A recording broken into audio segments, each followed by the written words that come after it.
ছোট ছোট কচি নরম কাঁঠালকে এঁচড় বলে।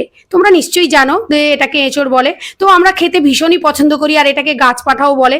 তো খেতেও পছন্দ করলেও কিন্তু একটা সমস্যা হয়, এটা হলো কাটতে গিয়ে। তো কাটতে গেলে অনেকের হাতে আঠা লেগে যায়। তো আজকে আমি তোমাদের এই সমস্যা থেকে একটা দারুণ সমাধান করে দেবো।